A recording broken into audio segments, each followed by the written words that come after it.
Hablando de delincuentes en libertad e inocentes en prisión, el miércoles aquí mismo en Despierta le presentamos un trabajo de nuestro compañero Saúl Sánchez Lemus, que era la historia de don Lucio, a quien le llamamos el preso del violín, quien hace un año fue encarcelado acusado de herir a un hombre que le intentó robar su violín, que lo golpeó, incluso le hizo perder gran parte de su capacidad auditiva.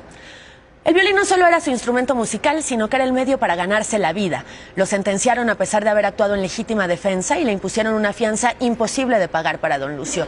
Casi 5,000 pesos, una multa de unos 40,000 pesos.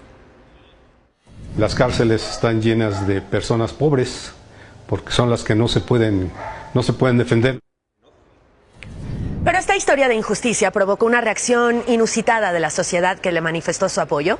Esta historia, y ojalá que todas fueran así, tuvo un final feliz, porque don Lucio fue liberado el viernes. El Instituto Federal de Defensoría Pública del Consejo de la Judicatura Federal pagó los 39,000 pesos de multa y reparación del daño para que don Lucio recuperara su libertad.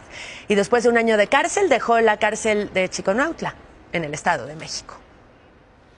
Y apenas puso un pie en la calle, don Lucio se fue directamente a hacer lo suyo, a trabajar con su violín en libertad. Esto nos lo cuenta Arturo Ortiz Mayen. Lucio, el preso del violín, obtuvo su libertad el pasado viernes, un año después de haber ingresado a prisión, acusado de lesionar a un hombre que le robó su instrumento musical.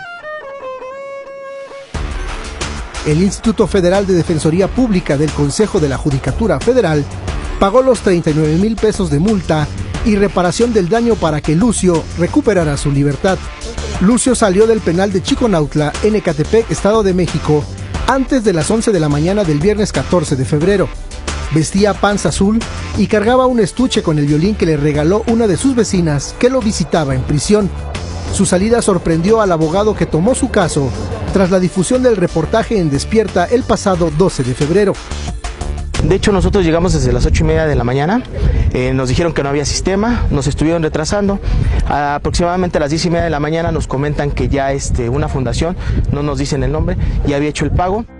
El litigante contó que un día antes de su liberación habló con Lucio y le anunció que saldría libre. Él me comentaba que no lo podía creer, de hecho con lágrimas en los ojos me manifiesta: no me está engañando, abogado, hábleme con la verdad. Yo le dije: señor, usted ya no se preocupe. Recuerda que Lucio solo le hizo una petición. Cuando salga, procure que no sea en la noche, porque saliendo me quiero ir a mi rancho.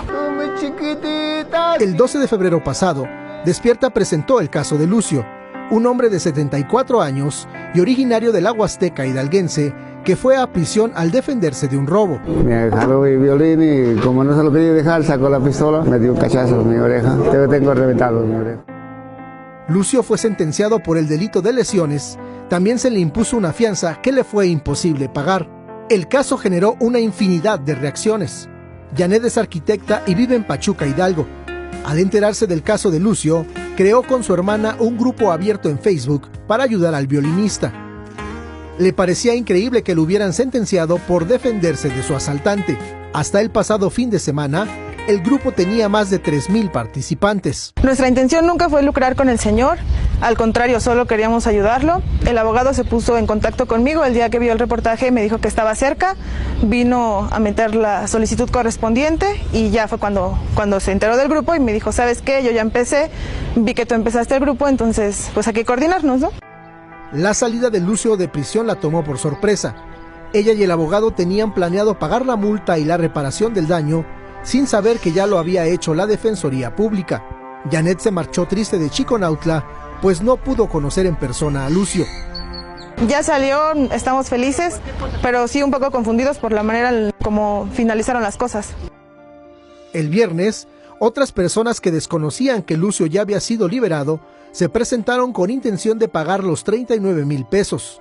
De acuerdo con el abogado Jonathan Sánchez, desde el 12 de febrero, cuando se difundió el caso de Lucio, se presentaron 11 litigantes a tratar de representarlo. Después de obtener su libertad, personal del Instituto Federal de Defensoría Pública del Consejo de la Judicatura llevó a Lucio a la casa donde vivía en la colonia Ciudad Cuauhtémoc, en Ecatepec. Ahí estuvo solo unos minutos y se marchó con los abogados que lo acompañaban. En un comunicado, El Instituto Federal de Defensoría Pública informó que continuarán representando a Lucio con la finalidad de garantizarle las medidas necesarias, dada su condición de adulto mayor, perteneciente a un grupo indígena y sin instrucción escolar. Arturo Ortiz Mayén, Noticieros Televisa.